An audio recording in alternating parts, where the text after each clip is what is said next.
it gives me great pleasure to be here at the University of Karachi. I graduated from here. I finished my master's in 1977 and then went on from here to join the Foreign Service of Pakistan.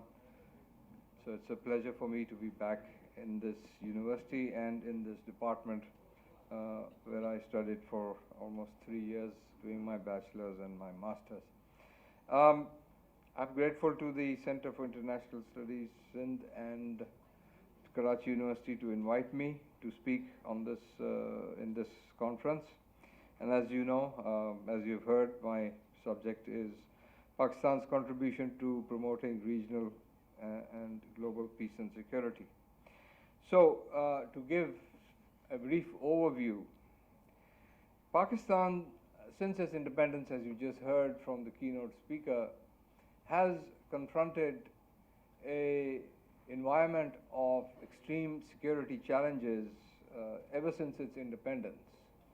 And in order to meet those challenges, one of the key foreign policy options for Pakistan from the beginning was to rely on international principles such as those that are reflected in the United Nations Charter, calling for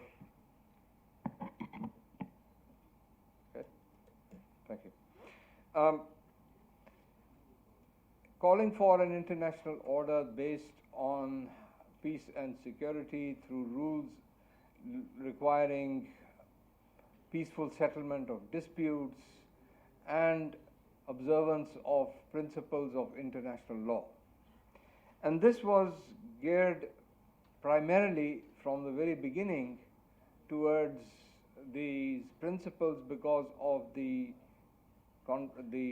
conflict that emerged and the dispute that emerged with India over Jammu and Kashmir. So, from the very beginning, the issues of self-determination and freedom became the keystones of the pursuit of Pakistan's foreign policy, not just in the context of the Kashmir dispute, but also in the context of the Palestinian issue that was prevalent at the same time in the United Nations agenda.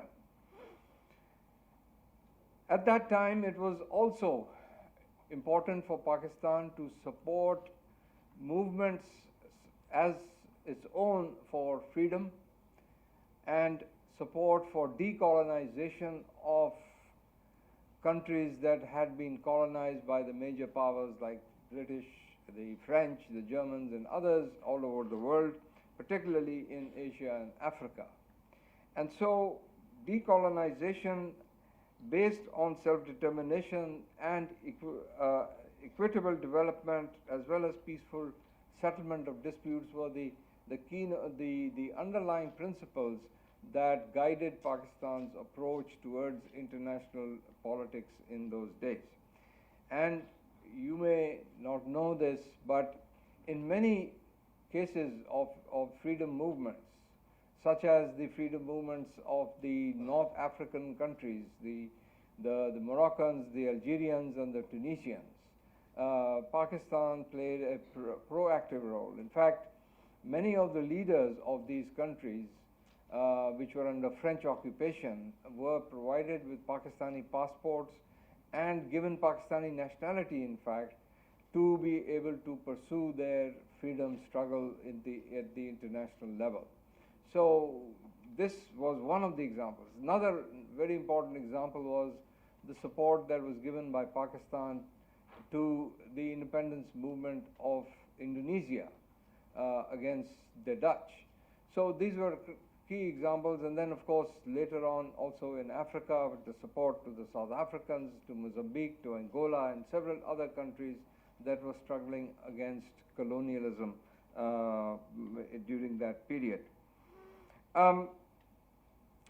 Pakistan has also been one of the largest contributors to UN peacekeeping historically. At times it has been the highest contributor of UN peacekeeping, and it has still, I think, several thousand troops deployed across the world, from Haiti to Africa, where Pakistani soldiers are performing peacekeeping duties.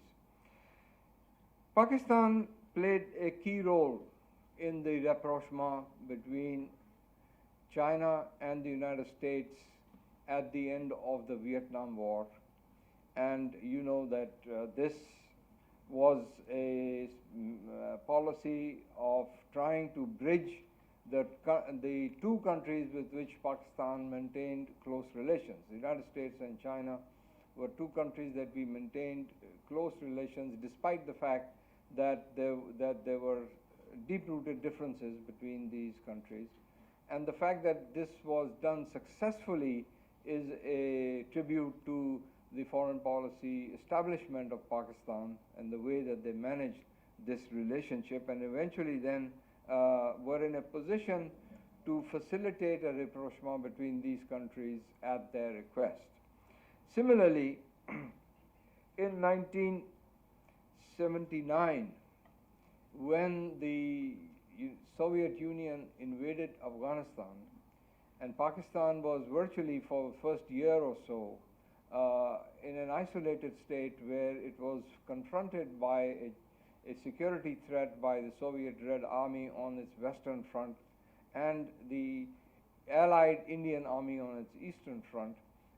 Pakistan withstood that kind of pressure and supported the sovereignty and territorial integrity of Afghanistan by supporting the Afghan Mujahideen in order to fight back.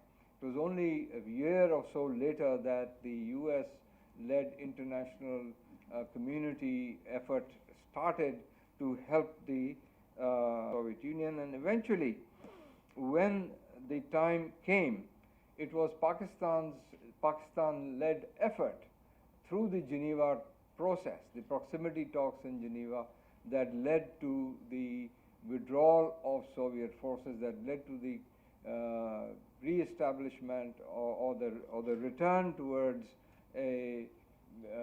ending the Soviet occupation of Afghanistan. And then during that entire period, and including up to now, Pakistan has provided refuge, shelter to more than, at that time in the beginning, around 4 million, and now around about 3 million Afghan refugees who continue to seek shelter within Pakistan. From 2001 to virtually 2021, almost 20 years, Pakistan was also a so-called frontline state against the war on terror.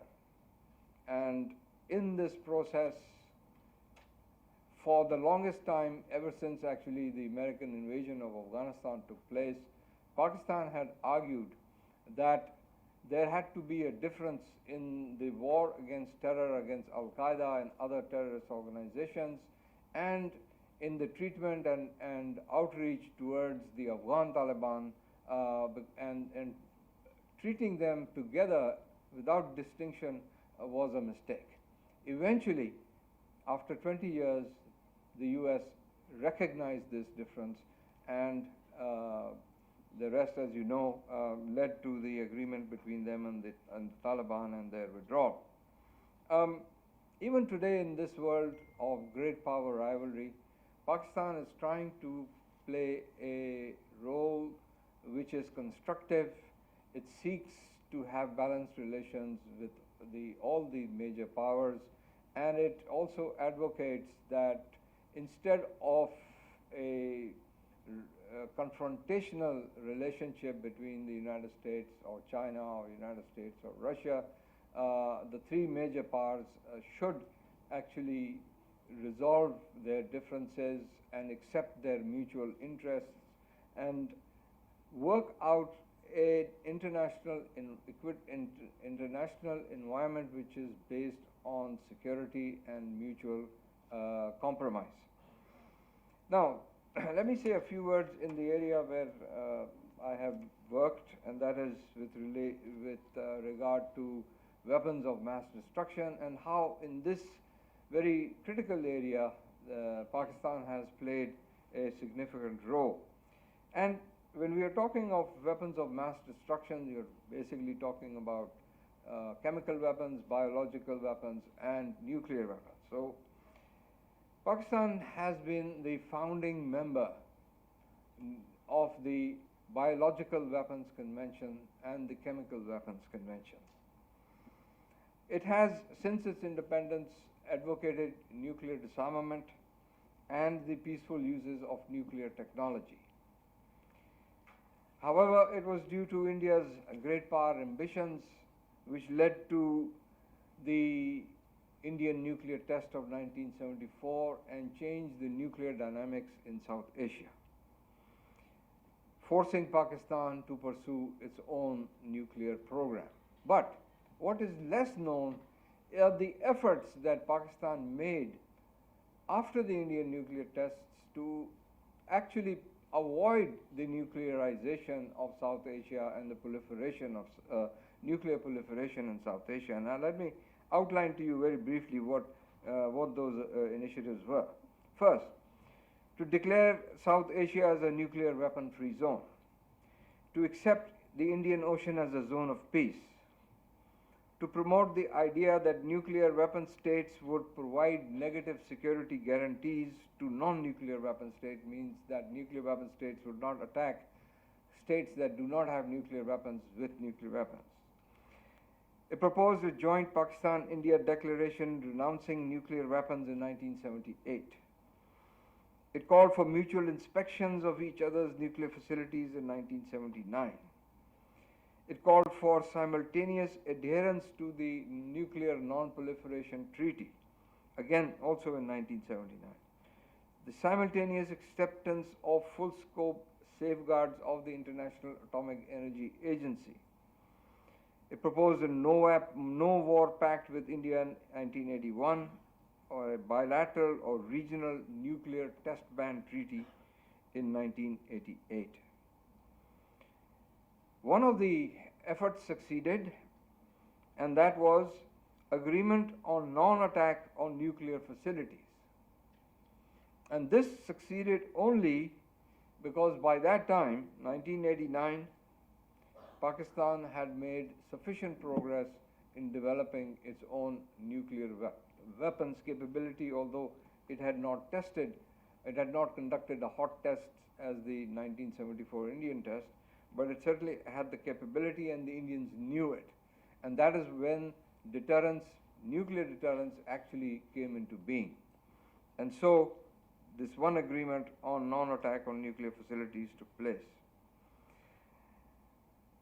Despite that, Pakistan proposed a 5-nation nuclear conference to prevent the nuclearization of South Asia. It proposed a zero missile zone between the two countries in this region.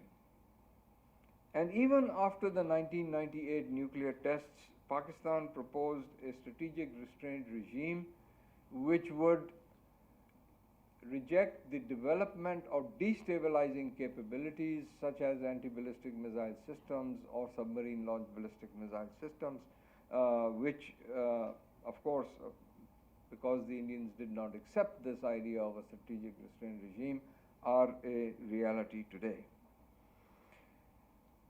At the international level, this is something that we have done at the regional level, but at the international level as well. In 2015, for instance, Pakistan proposed a fissile material cutoff treaty. It also proposed both India and Pakistan should join and sign the Comprehensive Test Ban Treaty. And then, among the other international level measures that we have taken these include adoption of national legislation within the country for nuclear safety and security, the Pakistan Nuclear Regulatory Authority, the Strategic Export Control Division, the Pakistan Center of Excellence for Nuclear Security, which incidentally has been termed as a gold standard by one of the Director Generals of the IAEA and as world class by the latest visit during the latest visit by the Director General of the IAEA. Pakistan also plays a key role in the 1540 Committee, which is aimed at ensuring nuclear safety and security. It has played a major role, for instance, in the Nuclear Security Summit process that was launched by President Obama in 2010. And in terms of our international cooperation with regard to civilian nuclear uses, as I said, we have extended cooperation under IAEA for nuclear safety and security to the international community. We are developing capabilities domestically and sharing those capabilities with the international community through the IAEA in the use of nuclear medicine and the use of nuclear technologies in agriculture. We have been a major, and this is a matter of pride for me personally, because this happened while I was the permanent representative to the UN in Geneva, where the Center for Nuclear Research, European Center for Nuclear Research is based, CERN. And what is a matter of personal pride for me is that we have been, as one of the first non-Asian countries to be accepted as an associate member of CERN because of our work in the construction and operation of the Hadron Collider. I don't know if you know what the Hadron Collider is, but it is basically a circular tube that goes for 14 kilometers underground, and the purpose of it is to recreate the Big Bang and to measure what happens after the Big Bang. And the Higgs boson particle that was discovered about 2 years ago, something about which Dr. Abdus Salam had theorized, in his theoretical work had talked about, was actually discovered as a result in this Hadron Collider, and Pakistan has the privilege of having played a part in that role. So I want to end here because my time is up. So thank you very much for your attention.